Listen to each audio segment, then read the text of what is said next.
to the Quiet Warrior Show, where we help top leaders find their pathway to incredible success and a lifetime of happiness. Here is your host, Tom Dutta, the Quiet Warrior. Well, welcome to the Quiet Warrior Show. My name is Tom Dutta. I am the Quiet Warrior, and I'm excited to have on the show today Mr. August Turak. August, welcome to the show. Thank you so much for having me, Tom. I'm excited. I'm excited too. And you know what? You're out there in just outside Raleigh, North Carolina, up here in Vancouver, British Columbia, Canada. Just a pleasure to be connected. And I want to say, and I've been joking with you offline, that this is probably one of the most researched and prepared interviews I've done. Your body of work and your story is so impressive to me. But more on that later. August, the show is really about you. So tell us a bit about yourself. Well, first of all, I'm a hockey fan, so what's wrong with the Canucks? When are they going to get their act together? So anyway, I am a hockey fan, but that's not who I am. I love the idea of the quiet warrior. I consider myself another quiet warrior, I think, in two ways. One, back when I was in college, I made up my mind to dedicate my life to a spiritual quest. And then I've been hanging out with these Trappist monks for the last 20 years. And if anybody fits the profile of quiet warriors in a good kind of way, that would be Trappist monks. So I'm not a Trappist monk myself. I play one on TV. No, I'm not kidding about that too. But, I really love, I like to think of myself as my life has been kind of a quiet warrior job myself. Well, that's amazing. Well, first of all, what's wrong with the Canucks? Who knows? I think we need to send them on a bus down to the Mepkin Abbey for a while. Yeah. Well, they haven't been the same since the Sedins retired. But of course, they weren't doing so well before they retired either. That is absolutely true. You know, that just brings me back before I tell the audience more about you to my passions. I grew up watching the game of hockey here, and it's a fabric in our culture. And I got to tell you that when I think about the sport of hockey, one of the things that draws me and connects me to the Vancouver Canucks, even though they are not championship team every year, is I can draw a lifeline through my life and connect it to various points in the journey of the Canucks. You know, the birth of my daughter, the loss of my father, you know, my first game at our old stadium here, sitting up in the nosebleeds behind a post, and my ticket was like $2. Today, August, you can't go there and have a beer and take your boys and do it for under $300. So what? I know we have season tickets to the Carolina Hurricanes. So tell me about it. Yeah, fantastic. But listen, I always say that this is a show of egoless people. That's why I invited you on. Until I looked deeper into your work, I didn't realize the depth of it. But I want to build you up from your bio. I want the audience to know what's behind the man, the greatness. So I'll just jump all over the place, giving out a few points here. You know, you grew up in the cable TV business, which was remarkable. You were the founding employee of both MTV, much television that's now A&E network. Later, you moved to North Carolina and started a a couple software companies, I believe. Eventually, you sold that to BMC Software. But what's significant is not that you sold it for $150 million, but the path that led you on. In 1996, there's a tragic event you talk about that led you to Mepkin Abbey, which is a monastery. And I know we'll get into that in your story. You know, when I go further, you've written some books. Your book that's sitting in front of me here, I've read it, is called Business Secrets of the Trappist Monks, One CEO's Quest for Meaning and Authenticity. And it chronicles your 20-year odyssey as a frequent monastic guest at the Trappist Monastery. You know, interesting, when I read that, I meant until I looked deeper. And then what blew me away was you're a guy who'd never written anything in your life, and then you decided to write an essay and submit it to a competition. I'll let you tell us about that in the storyline. And 6 months later, you got a call. And no, it wasn't a prank call. It wasn't from the Vancouver Canucks telling you were drafted. They told you won $100,000 and you won the essay contest. I'm thinking about, man, you talk about courage and a warrior. And that particular book has taken you in a different journey in the work you're doing. I think one of the things I want to say before we turn it back to you and get into that story is that when we talk about the hero's journey, and I know that you've written about this, it's about at some point in our life, we hear this call to take an adventure. We're in what we call the ordinary world. We step into that unknown world and we do different things, and it takes us somewhere on a journey where we end up coming back as a guide. And your whole story is about that. So, August, take us back. I mean, take us back to even what your childhood was like if you want, but tell us where it all began and how did you get where you are today? Well, I grew up in Pittsburgh, Pennsylvania, a Penguin fan. I'm the oldest of 8 children. I had 6 younger brothers and a baby sister. I grew up in a 950 square foot house with 10 people in it. Wow. My parents were both college educated, however, but first big turning point in my life was when I won a scholarship to go to a New England boarding school called the Hotchkiss School when I was 14 years old. And that turned out to be a mind-blowing experience because I'd never been, back in those days, we didn't go on vacation, we didn't go out to eat, we didn't go to the movies. I mean, neither did any of our neighbors. I mean, people don't even understand how it was like that. So me moving to Connecticut and going to school with people who had last names like Ford and DuPont and things like that was a completely mind-blowing experience. And then I came back to go to the University of Pittsburgh. And that's when I heard my call. I've speculated about it. I won't bore myself or your audience or you on all my speculations about why I heard this call to do something with my life. And it wasn't just a higher call. It was also I put this on Facebook not too long ago. I said, when I was a very young man, I said I was struck by the horror of just how easy it would be to waste my life. And I realized that, I had a big decision to make here. Could easily end up wasting my life, or maybe I could do something. But what would you do with your life? What is the purpose of life? What is the meaning of life? How do you know that you've lived a life well, that you've lived a life well lived, And I gravitated into spirituality and religion because I was confronted with the idea of death and thinking that, well, if we're all just going to die, I just struggle with the idea that I could make a few years on this planet in a 14 billion year universe meaningful. So I got into Zen Buddhism, and I actually met a crazy West Virginia Zen master, and I dropped out of college for 5 years and lived, basically close to the poverty line, supporting myself by being a carpet installer, as I talk about in my Business Secrets book. And then I bumped into I used to go to bookstores, and I would ask the bookstore owners, who's the coolest people in town? Who are the people that can teach me something about life? This guy handed me a telephone number. I called it up, and it was the man named Louis R. Mobley.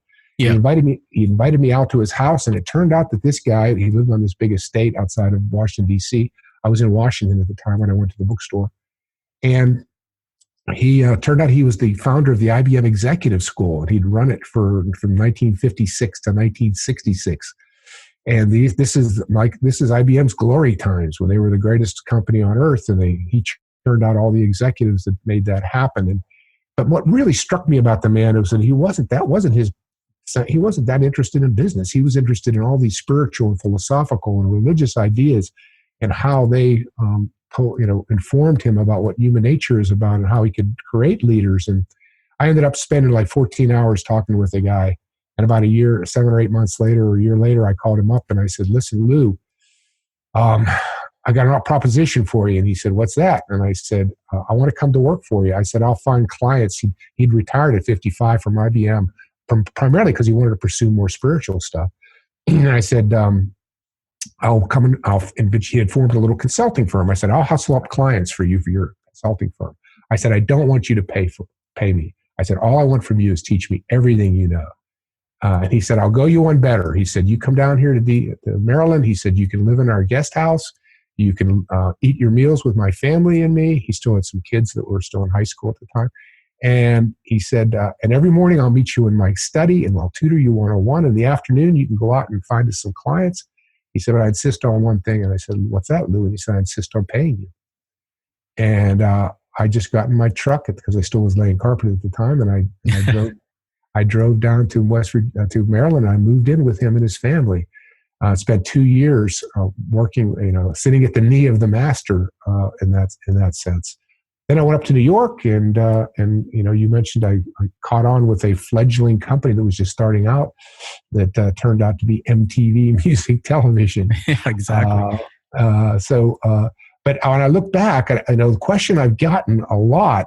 As a matter of fact, when I was first doing my first book proposal for for a publisher, my editor said to me, he says, "Hey," he said, "I got to ask you a question after reading it." He said, "Hey, when we're in college, we all ask the big questions. We all get into late night bull sessions. We all want to know, what's it all about, Alfie?" He said, "But you did something about it." He said, "You dedicated your whole life to doing something about those questions." He said, "Why?"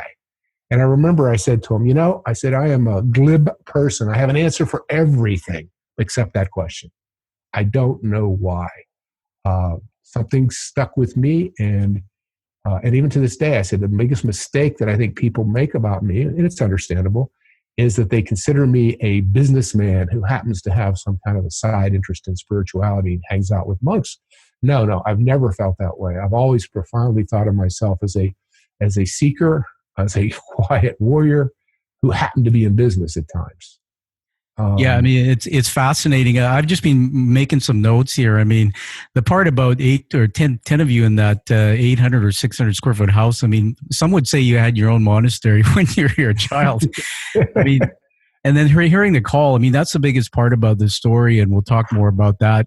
You said something about the dealing with the idea of death, college dropout, walking into a bookstore and being handed a phone number. I mean, these are all clues from what I know as universal intelligence. But I think you nailed it. And when you said that you didn't know why, and I'm going to just challenge you to answer this question, that sometimes they say you really don't discover why until you go inside out. The passions we have, or we come to earth with a purpose, and we're not done yet till we fulfill that. Passions are usually in the first 10 years of life. That's what I learned. And those are things that light us up, set our soul on fire, that make us happy. But that's not the purpose. And I agree with you in that in my body of work, working with others, very few people take the time to stop and discover what that true purpose is. And so there's usually a defining event. And I want to just put this out there for you to tell us about. I was horrified in your story reading, and that in 1996, I think it was somewhere around there, you jumped out of an airplane, and you're one up on me because I haven't done that myself, although I know another guy who's done it. But you jumped out of this airplane and you had a tragic event, and the events after that put you squarely facing that question about life or death that led you on this path to Mepkin Abbey. Can you tell us about that chapter of the story? And yes, how that went from there. Yeah, so I want to comment a little bit. You said some incredibly good stuff there. And one of the themes of my book, Business Secrets of the Trappist Monks, is it's the idea of happy accidents. Yeah, and that when you, I don't like spiritual double talk, but when you get in tune with the universe, when you're living your life the right kind of way, all kinds of stuff. Just like me stumbling into Lou Mobley, stumbling into MTV. I look back and I say later in my book, I said that, as Kierkegaard said, the problem with life is it must be lived forward but only understood backwards. And what I'm always telling people always want inspiration. And I'm always telling them, no, inspiration doesn't lead to work. Work leads to inspiration. Commitment leads to inspiration, not inspiration leading to commitment. And these are the, I wrote even an article for Forbes called, I'm a contributor for Forbes on leadership, and I wrote an article called, coachability, are you coachable, the 5 steps to coachability. I mentioned Lou Mobley in there, and I said, when I tell my Lou Mobley stories, everyone, oh my God, it's so lucky. I said, yes, it was incredibly lucky. There was grace involved, but I'm telling you, on the other hand, I got off my butt. I went out there to that bookstore, and I by the way, I didn't tell you about the other 483 bookstores that didn't lead to anything. Yeah. So to me, you've got to meet grace halfway, and you've got to, when you make a commitment, and one of the things you said, which I get into the coachability thing, I said, is we think that when we find our purpose, we'll make a commitment. But when you make the commitment, you find the purpose. So it's usually the other way around. But getting back to your question, what happened was I started a business down here in Raleigh, and with some of my spiritual buddies actually, but I always was coaching college students on spiritual issues on a volunteer basis. And these Duke students got me to go skydiving as a quote unquote team building exercise. Yeah. And as I like to say, I was brave enough to jump out of an airplane, but not brave enough to tell them I was too darn old to be jumping out of airplanes. So I smashed my ankle to smithereens, and I find myself in the hospital.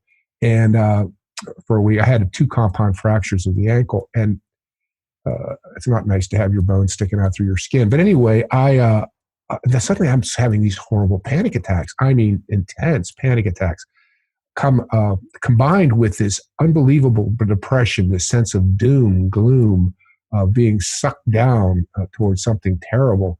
And it tells me a little bit about myself that I didn't tell anybody about this at the time. And so I'm laying in this hospital bed, just panicking. And I can't figure out what it is. And it suddenly hits me like a ton of bricks. You're facing your mortality for the first time. Sure, the doctor's telling you today that you're going home this weekend and your ankle will heal. But what are you going to do when he walks in here and says, I'm sorry, Mr. Turak, there's nothing more we can do? And when I realized that, it exacerbated the panic.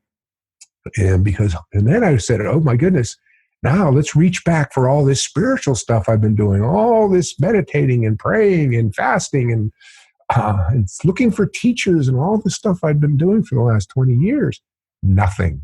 There was nothing there to fall back Wow. on. And this really was the final blow, because I realized that all I really cared about, and to me, I talk about this a lot. Crisis is what is it? Who was it? It was Obama's chief of staff who said, "Crisis is a terrible thing to waste." Crises are incredibly important because they clean everything. They bring it back to the truth. It strips all the pretense. It strips all the wishful thinking away. And I had to be honest with myself. All I cared about was what the doctors were telling me.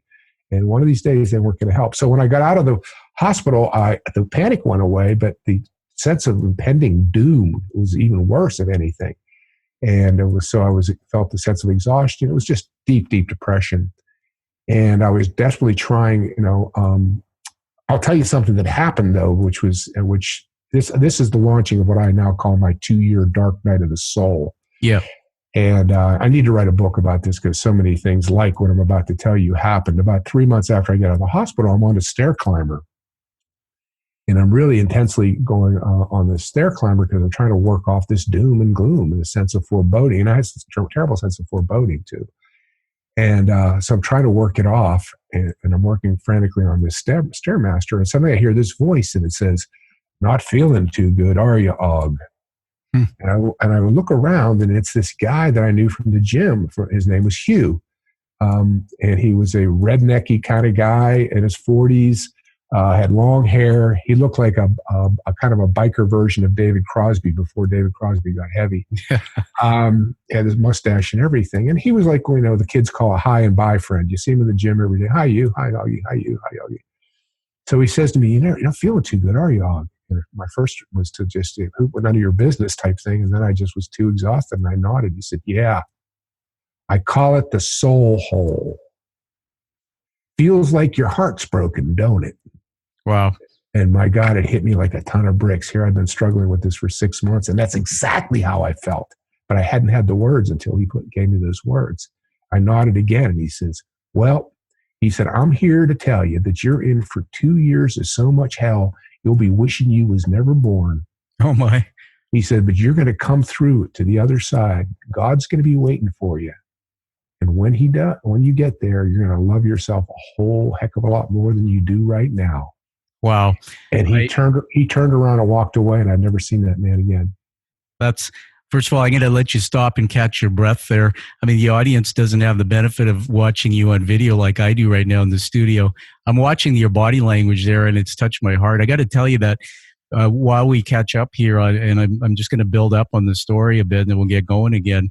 What we'll do is we'll talk about what you learned at the monastery and how you've applied that in business, because that's a big part of your work. But one of the things I love, August, about you and your work is, and I like to do this, is when I hear stories, I always say that if I hear your story and I can connect to it in some way deeply, you've moved me, then you know what? That's a gift. And you just gave me a gift. I want to share with you this. I wasn't planning on it on the show, didn't know where I would go, but my roots come back to my father. My father was a military commanding officer. He was actually a pretty bad dude. He was an alcoholic and a drunk, and he died a year ago. And, I had that childhood that most people would never want to talk about. The good news is I took that into corporate America and spent most of my time as a leader.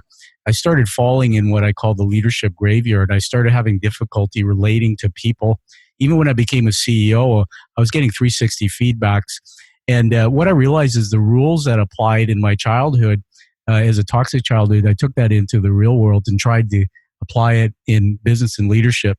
Well, the good news is after unraveling and going on about an 8-year journey of my own, which is where I discovered the Hero's Journey by Joe Campbell, that research, I figured out some things within myself. Well, here's the thing about your story that just set me on fire here. I thought, when my dad died a year ago, I made peace with him. I went back, I saw him. I hadn't seen him for years. I was holding on to all this stuff. My dad said, "Son, I love you. I'm sorry. I set you free." He said, "I release you." He said, "I love your book." In the first chapter of my book, it's called The Boy, and I wrote about the relationship with my dad in a fictional way, a rather horrific way. My dad read it, and he said, I'm so sorry. That moment, I thought, my life is changed forever. I'm free.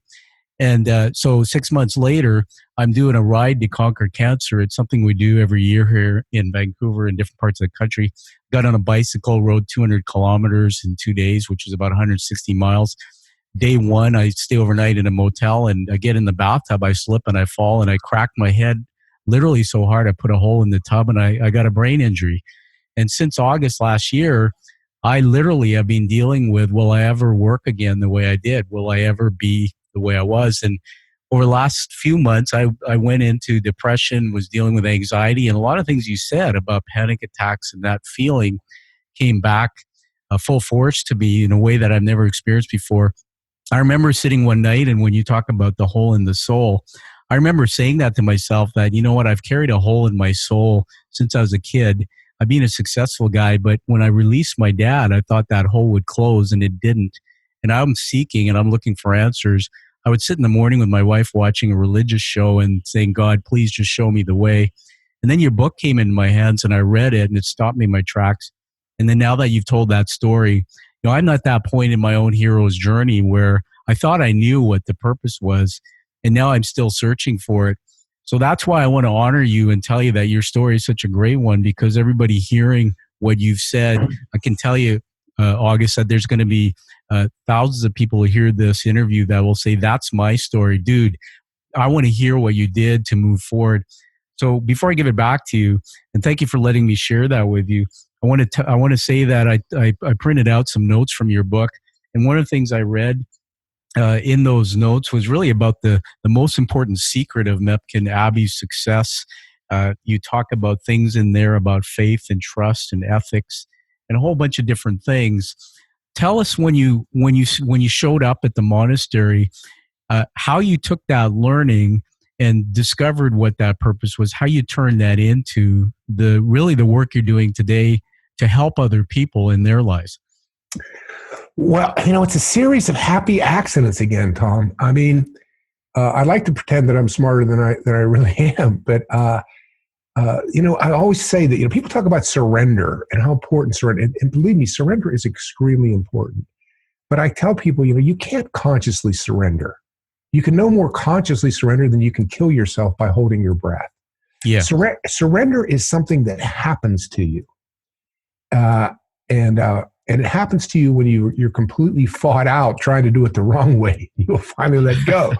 And so to me, I think that, yes, you meet God halfway, or you meet the universe halfway, or however you want to put it, by working hard at it. But then there's things just begin to happen to you. So in case, right after I met with this guy, Hugh gave me his prophecy, which, by the way, came true almost to the day. I got a telephone call from another one of my Duke students, and he said, "I'm taking your advice." And I said, I was at my desk at my office. I said, "What advice?" He said, "You said to do something meaningful with our summer rather than just drink beer and chase girls." And I didn't remember giving the advice, but I said, "Oh, that's cool." His name is Josh. I said, "What are you doing?" He said, "Well, I'm at a Trappist monastery called Mepkin Abbey."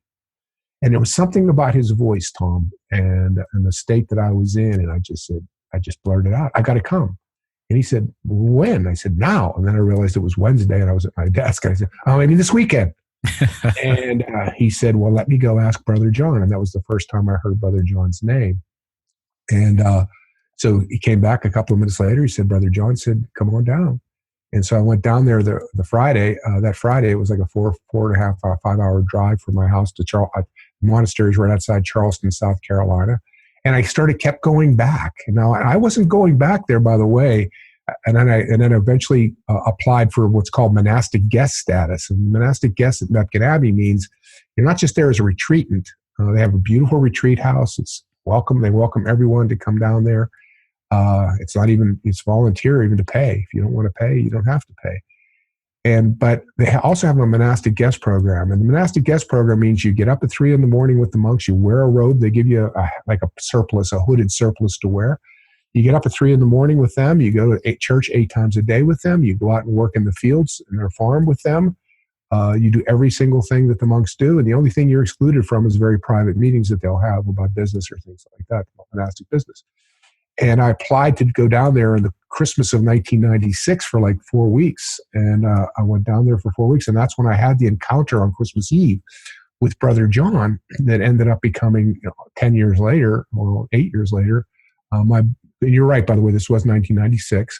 And became the germ of my book, Brother John. And what happened was that I ended up, things got even worse and worse. And I ended up taking a whole summer off from my job. God bless my partners. So that I could spend 4 months at the monastery at one point. But without getting into all the gory details and all kinds of stuff like that story with you are happening, call it paranormal, call it supernatural, but all kinds of stuff was happening to me, which, by the way, just scared the living snot out of me. Yeah. I thought I was losing my mind, frankly. And I eventually went to Baltimore to work with a man that I had met many years ago, and it turned out he was still there. I went up there, and just by accident on Holy Saturday or Good Friday, I died, and on Easter Sunday I was reborn. Wow! I had a cataclysmic spiritual experience, a spiritual experience that was so profound or drastic, as my old Zen teacher would say, that it took me a solid year after that just to learn how to live again. Yeah. The old Augie was gone, and the new Augie was a stranger, and I had to get know him. But the great thing about this, and I want to use this as an encouragement further for so many people. I agree with you. So many people are going through their own dark nights of the soul, et cetera. And I can say that I struggled with depression from the time I was 14 years old. I used to get it so often, and I was a real hard-headed, hard-driving person. I even tell myself, I got to treat it like a cold. You're going to get these colds, and you don't knuckle under to a cold. You still get up and go. So just fight your way through the depressions. And when I finally hit the wall with this accident, I wasn't able to fight the depression. The depression was winning. But since that was Easter of 1998, this is now 2019. I have never had a moment of depression, a moment of anxiety, a moment of despair, a moment of panic, nothing like that. And I've lived with joy and peace. So, I don't consider myself a doctor. I'm not an expert on depression. I do know that the World Health Organization says depression is the most serious disease now afflicting Western civilization. But I can just say from my own life that I never took any medication. I don't take medication today. I know for an absolute fact in my case that my depression had nothing to do with something being wrong with my brain chemistry. And from the day that I had that spiritual experience to this one, all I've known is joy. That's amazing. That's amazing. I mean, first of all, I want to honor you again for sharing that part of your story, which I think I mentioned to you in some of the exchange before the show about being vulnerable. That's why I invite people on, and some don't make the cut. Vulnerability better than I do. It's sharing about some of the things that are hard to share. I think you're a voice for mental health. You use those words, and I'm not sure if you know, but I've spent a decade in mental health, mostly at a volunteer level. I've worked on a board with a not-for-profit, and I get it. And one of the things I realize is people don't pay attention to their brain. I always say get a checkup from the neck up. And throughout my corporate career, Augie, people label you, the stigma, if you even mention that in business. And once you do, especially if you're working for somebody else, you're kind of looked at differently. Well, I went into this field as a volunteer. And one of the things I learned coaching and mentoring CEOs is that this may be a bold statement. And that's why I say you're not alone with your story. And every top executive leader will experienced some type of mental health wellness issue in their lifetime. And somebody put it to me this way. He's a coach of CEOs as well. And he said, Tom, he said, let's say it's a red truck, a 2-ton truck. The brain, if all of a sudden it's carrying 5 tons, then after a while, mentally you get exhausted and things just kind of shift. I was carrying generalized anxiety since I was a kid, and mostly because of unresolved issues in my subconscious mind. And the good news is I unraveled that, and I don't have that as a major issue. However, I think the topic of depression needs to be talked about more, and you nailed it. One of the things I learned is that people who wake up in the morning and love themselves first can be in service to other people. And one of the ways to do that, I've been taught by a mentor, and now you, is that if you find your joy and your happiness, all that other stuff sort of comes into play. Last thing I want to say on it, and it's really to honor another thought leader like you, is Tony Robbins, I'm a fan of his work. I've done some work with him. In some of his live events, he has people stand up and he asks them unscripted who attempted suicide in the last couple of days. He doesn't believe that things like ADHD and things like depression really are defined as they are in the medical community. A lot of it is due to the wiring we have, the subconscious mind and the experiences. So thank you for sharing that part of your story. I think in my eyes, it makes you a stronger leader and somebody that will follow because you have some experience there. I want to go now and take us into a different track with this. And here you are in the monastery. I read something on page 115 of your book. Again, the book, everybody, you got to get it. It's called Business Secrets of the Trappist Monks, One CEO's Quest for Meaning and Authenticity. It has an awesome cover on it, by the way. And it says, people in France still use the expression, getting as dirty as a Trappist. And then further, there was another passage I read about the secret of success. It says the secret to monk success is not that they've managed to establish the mythical, healthy balance between their personal and professional lives. The secret is that their personal, organizational, and business lives are all subsets of their one high overarching mission, becoming the best human beings they can possibly be. And to add to that some of the work I've done, I chair peer groups for CEOs. And when you ask a CEO, who are generally sometimes high ego people, to come and tell us about what's going on, give us an update, and you ask them to tell you about business, personal, and family, it's not easy for some of these leaders to actually see a connection to all those 3 areas. So just tell us about this, the secret and the hard work that you learned there. Tell us a bit more about how that applies to really running a successful business. Well, in 2004, some of my college students goaded me, frankly, into entering this contest called it was called the Templeton Foundation's Power Purpose Essay Contest. And I sat down and wrote, and it was 3,500 words or less. What is the purpose of life? You had to answer that question. And I only had like a week to do it and it had been going on for over a year. It was open to professional writers, previously published material. And as you alluded to, I'd never written anything in my life. But I wrote about this story about Brother John, and it ended up winning the $100,000 grand prize. I beat out, if I show a little ego here, 10,000 other essays from 47 countries. And precisely. And but here's what the monks taught me that I applied to my business. I applied to my life. It is in your own self-interest to forget your self-interest. The definition of becoming the best human being you can possibly be, it's not different strokes for different folks. We don't have different purposes. We are all on the earth for the exact same purpose. And that is to be transformed from a selfish person into a selfless person. And the more selfless you are, then the better person you are. So if you want to become the best human being you can possibly do, then be like the monks and dedicate your life to being as selfless as you possibly can be. And this is the transformational journey that I believe that I applied in my book to the hero's journey, and showing how this goes through these stages on your way to selflessness. And what I talk about in business in my article, my award-winning essay, Brother John, which has now been turned into a book called Brother John, A Monk, a Pilgrim, and the Purpose of Life, is about selflessness of Brother John on an individual basis. And this is the individual path.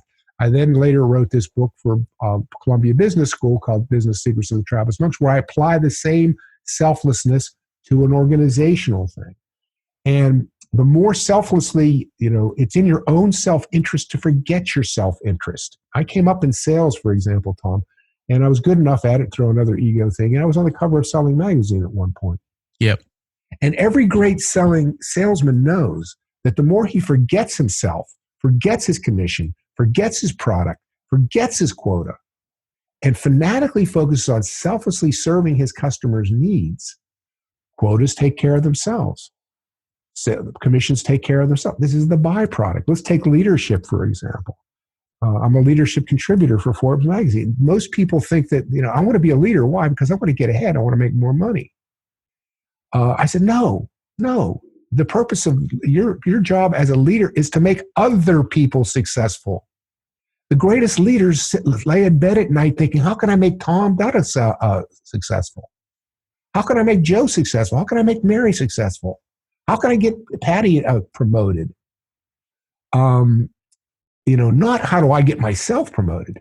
And the irony is, the paradox is that the more selflessly you dedicate yourself to making other people successful, you'll get promoted faster. Yeah, it's such a great teaching moment. I want to just say that you nailed it. I've always had a definition of success or of leadership that it's a leader's number one job is to develop other leaders. And, to hear you say that, I mean, that just makes my heart sing. I mean, it's exactly what I learned. And by the way, as I grew in leadership, I didn't always understand that. There was a part where my leadership was all about me. It was all about arrogance. Me too. And insensitivity. And I couldn't get that until I worked with a coach to unravel it. Want to mention a couple other words. This is awesome stuff. And by the way, that seeing, there's a lot of people out there who have spent time, for example, in the military, and they try to apply military techniques or teachings in business. Doesn't always work. Here you are taking techniques and things you learn from the Trappist monks into business.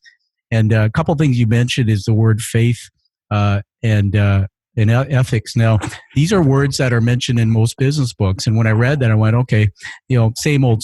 But then I looked further. And for example, you wrote, if you want to be successful, you must be ethical. If you want to be ethical, you must be detached.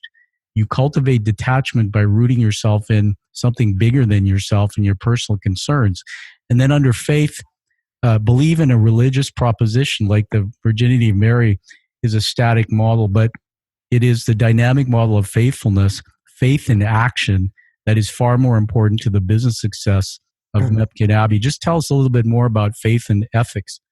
Well, both of them come back to an essential point. I was just at the business school. I'll mention it was the Bush School of Business at Catholic University, and I was sitting around with these guys for lunch, and it was my first meeting of them. And I said, if I had $1 billion, I'd open my own new school. I said nobody would come, but if I had $1 billion, I wouldn't have to worry about it. I said because all of my classes would be personal growth 101, deferred gratification 101. Ethics 101, making the right decision under pressure 101, goal setting 101, sacrifice 101. And they got all excited. They said, we've actually been thinking along the same lines. What I'm always saying is that Lou Mobley taught me this, and he drilled this into my head. He said, you don't learn leadership, you become a leader. He said the movement from the movement from even a supervisor to a middle manager is a lot more like a 7th grader moving to 8th grade.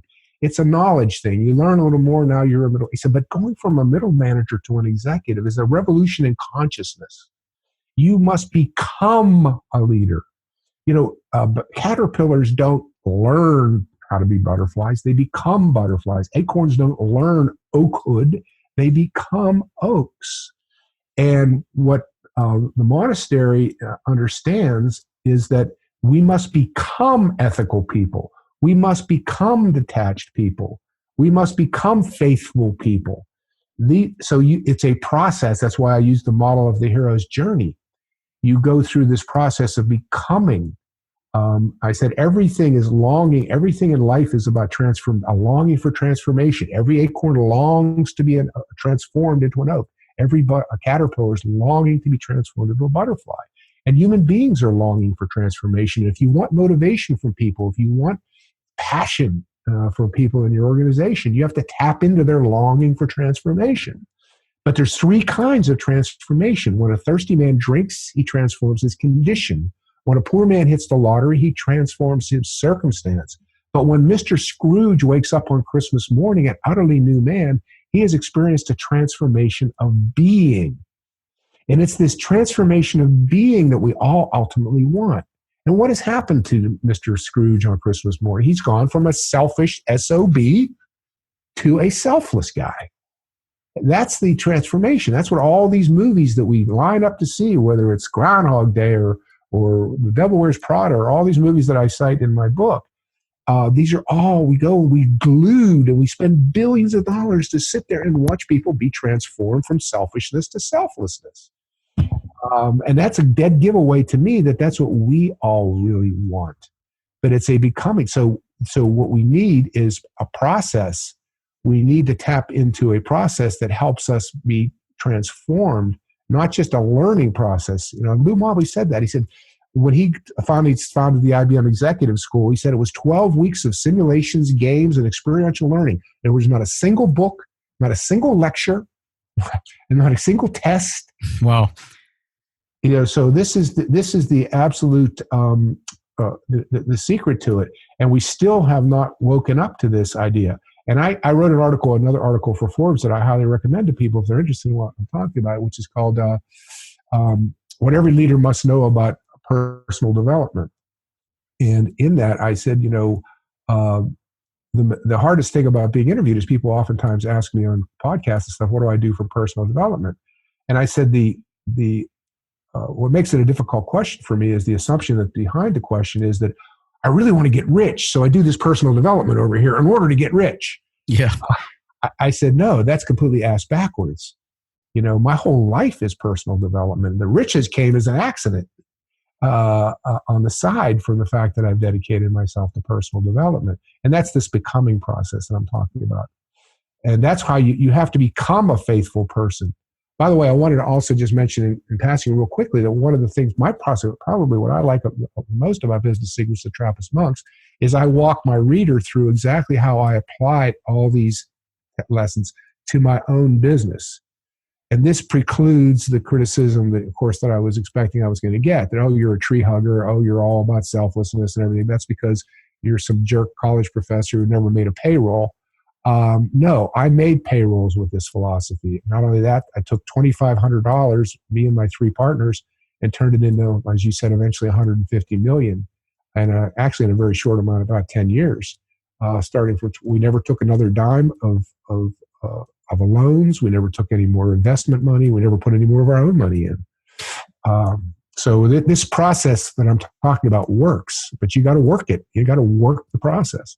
Yeah, absolutely. And, I want to honor that about the success you've had. And that's the thing about the book that I read, well, the first book anyway, that I read, which is authentic, is that it does paint the picture of a man who was a entrepreneur and ran a business, went into this transformation and took the principles he learned and applied that in business. And today you teach that. That's classic hero's journey. That is coming back as the guide, as the shaman to help.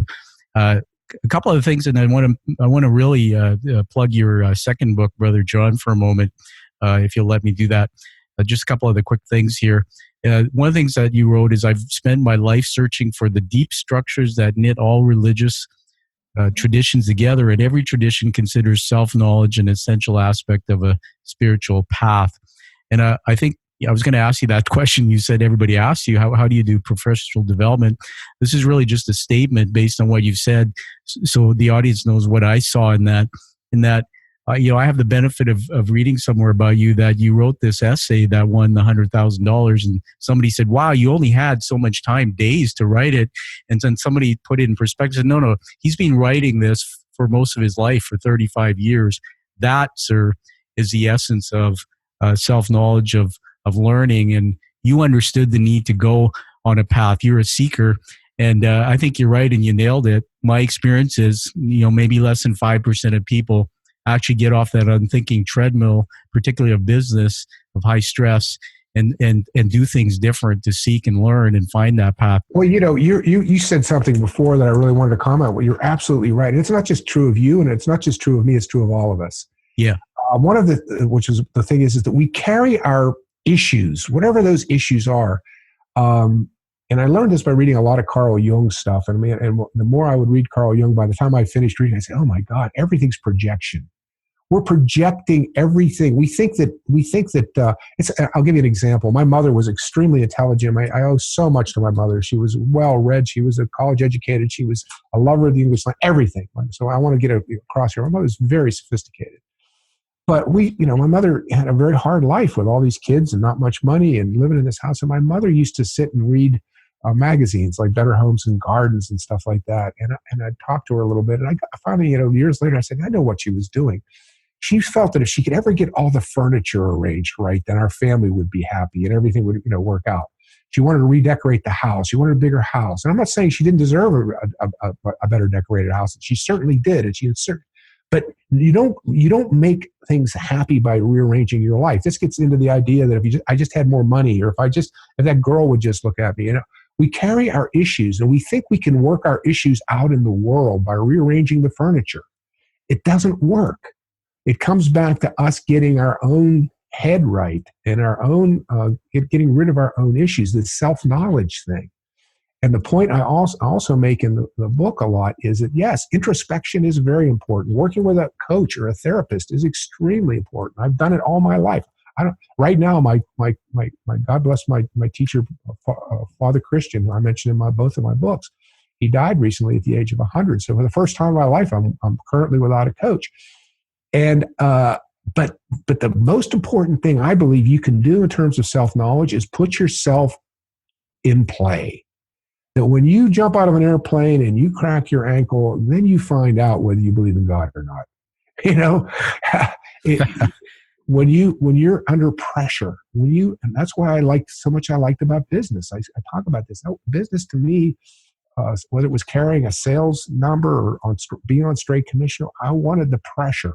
Because when I was under pressure and somebody, and you need to make your bills, or you're kind of hungry and you need money for the grocery, and somebody offers you $50 if you'll look the other way about something, then you find out. You find out whether you're as honest as you like to think you are. You find out. And of course, it takes the faith. Let's go back to the faithfulness, faith in action. It takes a lot of faith to put yourself, because why don't we do it? Because we're afraid we won't measure up. We're afraid we'll take the $50. Yeah. We're afraid we'll sell our soul for that $50. So better not to ever find out. Better to not know. But then there's the other part of us, the deep part of us that desperately wants to know. And this is the struggle between the part of us that wants desperately to know who we really are, and the other part of us that's terrified to find out. Yeah. Yeah, absolutely. The fear of not being enough and the fear of failure, two of the top fears that most top leaders face, most human beings face. It's usually, from your story, it's usually that one thing. It's that one, sometimes it's as simple as one thing somebody said to us, perhaps even when we were younger, that defined our belief in ourselves. Somebody told me once that, you're born with 2 million neurons in your head and they're empty, and the brain starts wiring them with thoughts and emotions. And, a large percentage of those aren't even true. It's what people put in there.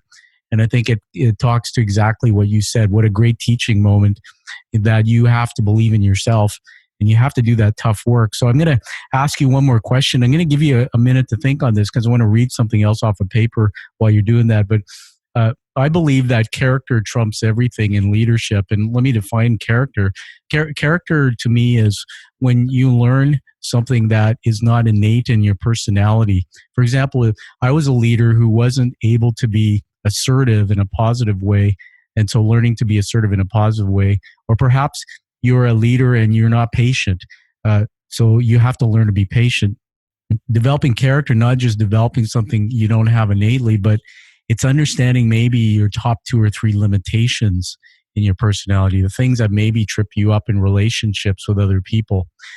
So as I'll come back to you in a minute, but I want you to tell us, based on your life journey, and looking in your own soul, what have been 1 or 2 top limitations in your own character that you've really worked on and made some shifts? As you're thinking about this, I want to just go back to that moment, everybody, when the ankle injury, I read this and it stopped me in my tracks. It says, when I woke from surgery, I learned that I had compound fractured my ankle.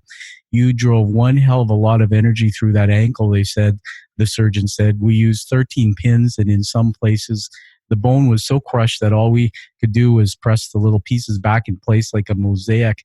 I mean, there is the defining event to searching and seeking about the future to deal with fear. And wow, what courage you had to overcome that. So let's get back to you. What are your limitations? What have you done? Well, I would say that my biggest limitation in my life, which I had to, by the way, I now say that breaking my ankle was the happiest accident of all the accidents. Love it. Winning the Templeton Prize and all these other accidents that I could point to, getting my job at MTV. The happiest accident of all was was breaking that ankle that sent me into that journey. Because my biggest limitation, I think, in my whole life was the fear of vulnerability. The fear that I had to be vulnerable, the fear that I had that I think what the psychologists would call fear of engulfment, that if I ever stopped being tough or being strong, and I think this goes back, I'll tell you a story from my childhood real quickly, and then I'll tell you where it really led to a limitation is when I was only about 6 or 7 years old, getting back to your question about where character comes from and how do you, I love Christmas, so I wanted to go Christmas caroling. And real bad. And I was only about 7 or 8 years old, maybe. And so I went around and I got the kids in the neighborhood, some boys in the neighborhood, and they agreed to go Christmas caroling with me. And then at 8 o'clock, I went out. And I remember I know how young I was because my dad worked for the Pennsylvania Railroad. He worked in human resources, but he worked for the railroad. And he had one of those big railroad lanterns. And that was the only flashlight we had in the house. And I couldn't carry it because I was too little. I had to put it on my shoulder in order to be able to see my hymn book to sing A Little Town of Bethlehem. So I go around to all these boys. And they all crapped out on me. They all said they were scared and they wouldn't go Christmas caroling with me. So I ended up going alone, and I parked myself and we had a residential street. There was no traffic. So I walked up the center of the street screaming A Little Town of Bethlehem and Joy to the World at the top of my lungs. I walked about a quarter mile one direction, a quarter mile back in the other direction. When I got back, my mother was waiting for me, and I just fell into her arms crying. And wow. When I look back at that, I think the good news is that I realized at that moment, somehow something that an 8-year-old told me that if I wait on other people, I'll never do what I want to do with my life. I can't let other people determine what's possible, what's not possible. But the agony and the reason I was crying is that I saw that this was going to mean I was going to be very lonely. Wow. So this ended up, just like you said, in the beginning, it was a very positive thing. But later on, I made myself into this, island of a person that couldn't rely on anybody. And it really came back to bite me when my mother was dying. And my mother was dying of, this was in the 84, she was dying of colon cancer. And we knew, and I happened to be home one day from my job and at my parents' house. And my mother came in the front door and I said, she was all dressed up. I said, Mom, where have you been? And she said, I needed to talk to somebody. So I went to see a priest. Now I knew my mother at that point had no, even though she was Irish Catholic, she didn't like the Catholic Church. So I thought, well, she must be scared to die. So she's talking to a priest. She said, I went to see a psychiatrist who happens to be a priest. And I said, Mom, what were you talking about? And she looked at me and she said, I needed to talk to somebody because I feel so guilty about what I'm putting my family through. Wow. And my mother was standing 6 inches from my face, Tom. Yeah. And all she wanted was for me to hug her and tell her not to worry about that. Yeah. And that everything was fine. And I didn't do it. I didn't have the courage, the emotional courage to let down my own walls. I was afraid where that moment might take me down some rabbit hole that I didn't want to go down. Maybe I wouldn't be able to get back out. And to me, this was the biggest. I had to break my ankle. I had to go into a 2-year dark night of the soul. I had to go into a death spiral of what I thought was a death spiral. It was a life spiral, but I thought it was a death spiral for me to be able to finally be able to show my own vulnerability and face the fact that I am vulnerable. Wow. Well, catch your breath there. First of all, honor you for sharing that vulnerability. What an amazing story. And I'm sure that's going to end up either in a talk somewhere you do again or in a book. And I got to tell you, I use this term in my head when you're talking about cracking men open. And one of the things that I learned is that as a leader, especially men, if you show up and you can show up with authentic leadership, your authentic self, being who you really are, a lot of that is being able to connect, in my view, to the heart of leaders, not to the head. I mean, come on, facts and figures, they don't move you to the path of making change. And so when you told that story right then, and I can tell you the audience who hears this story, that, we've had to wait towards the end to hear a great story like that. I mean, that changes the game, man. And so I encourage you to take that story and keep weaving it into the work you're doing, because that's going to move more people than you probably imagine. And the work you've done has paid off for you. That's fantastic.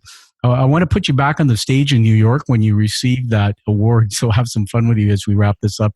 And I want to tell everybody I'm looking at this incredible book. I mean, first of all, I'm thankful you sent it to me. It's called A Monk, a Pilgrim, and the Purpose of Life, Brother John, by August Turak. There's a little gold crest. It says, winner of the Templeton Prize, which we've already talked about. And by the way, you are egoless. You gave the $100,000 away to charity. It's actually littered with paintings by Glenn Harrington, which is beautiful. It is a beautiful book, August. I mean, I just can't put it down. It's on my coffee table. My wife keeps looking at it every day. And they said that you found this competition. You didn't have a lot of time. You wrote this essay, 3,500 words or less. You never wrote in your life. And they called you and they said, you got the prize. What was it like standing there in New York, being honored for that? And what does this mean for you as you go forward in your purpose? Well, that was 2004. And, it was Rick Warren actually was one of the, he did the keynote address, and he was the one that handed me the one of those monster $100,000. By the way, I give all of them, it's a thing. I give all of the money that I make from all of my books and all of my lecturing and all of my coaching, all that money goes to my nonprofit corporation. Awesome. But it was, I'll tell you what, when I think about it, the first thing that comes to my mind, Tom, quite honestly, is that Brother John was there. The monastery, the Father Francis, who was the abbot at the time, who has since passed away, gave him a special dispensation to allow him, and the Templeton Foundation was kind enough to fly him into New York. So him being there, and my dad was there, and my dad passed away not too long after that. And so those two things are the most important things that I remember about that day, is having those two guys there. And having them sit at the table and get to know each other and everything. So those were the most important things. But over the years, that launched me on this. And the point that I try to make in the introduction to that book is that the thing that blew me away, when my brother's the one that said, you've been working on that essay for 35 years, is that the person I was when Brother John offered me that umbrella on that magical umbrella that I talk about on that cold Christmas Eve in 1996, that man could not have written any of the stuff that I've since written. That without the help of the monks that led to my spiritual experience that I had in 1998, it's from the perspective of the person who has now crossed over some kind of a chasm and is now looking back and has made this transformational journey that I started when I was still in college, that came to fruition in 1998. This is what gave me the insights into the experience. I knew it had moved me. I knew it was important, but I would not have been able to put it into words unless I had experienced it myself. And that's why I decided just a couple years ago because I'd gotten letters from people over the years saying, that they'd stumbled on Brother John somewhere, and that it helped them through a terrible breakup or a marriage going bad, or the death of a child. I even studied theology a few years ago, and I got this letter from one of my professors, and he said his wife had run away with another man, and then somebody had given him Brother John and had given him hope to go on with his life, that kind of thing.